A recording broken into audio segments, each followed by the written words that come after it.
आज का शिरडी साईं संदेश। मेरे बच्चे, क्या हुआ? बहुत अकेले हो? सबका साथ छूट गया है, सब छोड़कर चले गए हैं।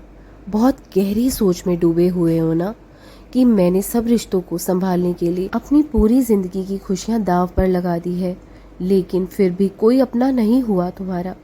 और वही लोग जिनका तुमने पूरी ज़िंदगी भर किया, उन लोगों की खुशी के लिए तुमने अपनी खुशी कुर्बान कर दी, अपनी खुशियों के बारे तक नहीं सोचा। वही लोग आज तुम्हारी पीठ पीछे तुम्हारी निंदा करते हैं, तुम्हारे लिए अपशब्द कहते हैं, तुम्हें गलत ठहराने की पूरी कोशिश करते रहते हैं। लेकिन मेरे बच्चे, सब कुछ सोचना छोड़ दो, सब कुछ मुझ पर छोड़ दो। मैं हर चीज़ का इंसाफ ज़रूर करूँगा, तुम्हारे साथ न्याय ज़रूर होगा।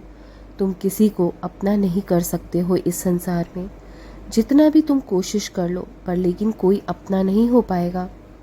यहाँ कोई किसी का नहीं हुआ है। तुम्हारी सबसे बड़ी भूल पता है क्या है? कि तुम सबको अपने जैसा समझ लेते हो।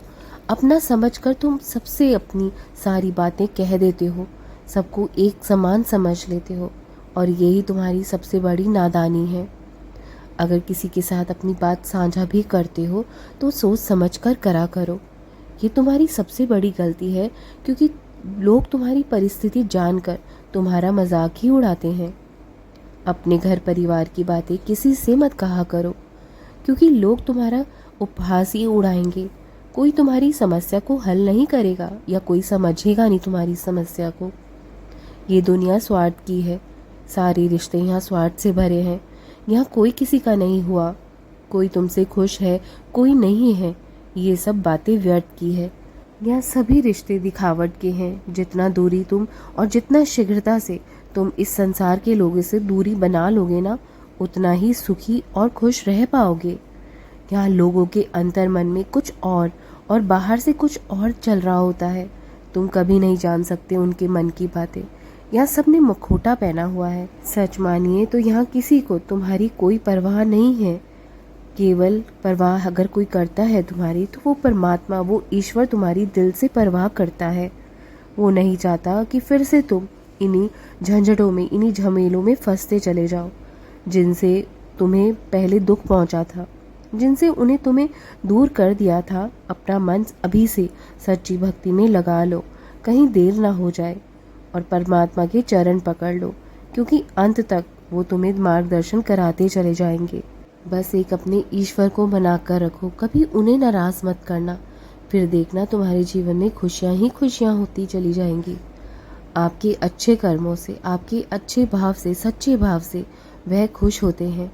कभी भी उम्मीद लगानी है तो सिर्फ अपने परमात्मा से, अपने ईश्वर से ही उम्मीद रखो।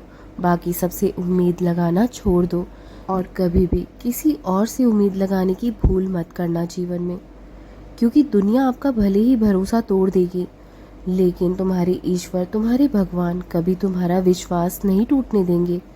इसलिए अपने भगवान पर एक अटूट रिश्ता बनाओ, उनसे रिश्ता अटूट बनाओ, और वो कभी भी आपको कभी भी हारने नहीं देंगे।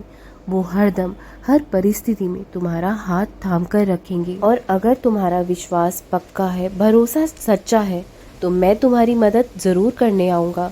सब कुछ अपने साईं पर, मुझ पर छोड़ दो, और अपने काम पर ध्यान दो। अपने लक्ष्य को हासिल करने के लिए इतनी जो तुम मेहनत कर रहे हो ना, करते रहो, सफलता ज़रूर मिल जाएगी। मैं तुम्हारी मेहनत यूँ व्यर्थ नहीं जाने दूंगा। तुम्हारी मेहनत रंग ज़रूर लाएगी। मैं तुम्हारी ज़िंदगी की हर संघर्ष की लड़ाई में तुम्हारे साथ खड़ा हूँ। घबराना नहीं कभी भी, हमेशा हिम्मत रखो और मन को शांत रखा करो। और हमेशा ये याद रखना कि कोई साथ दे या ना दे, मैं हमेशा तुम्हारे साथ हूँ, साथ था और साथ रहूँगा। जब भी जीवन में अधिक से अधिक तूफानों का सामना करना पड़ रहा हो ना, और ज़िंदगी अगर ज़्यादा से ज़्यादा मुश्किलों में डाल रही है, तो याद रखना वो तुम्हें परख रहा है कि तुम्हें उन पर कितना विश्वास है, कितना भरोसा है। हारना मत कभी भी। उन तूफानों को जब तुम पार कर लोगे ना, तो तुम्हें उस मालिक का ढेर सारा आशीर्वाद प्राप्त होगा। जो चाहोगे वो मिल जाएगा तुम्हें। एक वृक्ष भी बड़ा तब होता है जब उस पर बारिश होती है। तो जीवन की इन मुश्किलों से कभी घबराओ मत। इससे सीखकर तुम आगे ही बढ़ रहे हो, कभी पीछे मत हटना। राम कृष्ण हरि, राम कृष्ण हरि, राम कृष्ण हरि।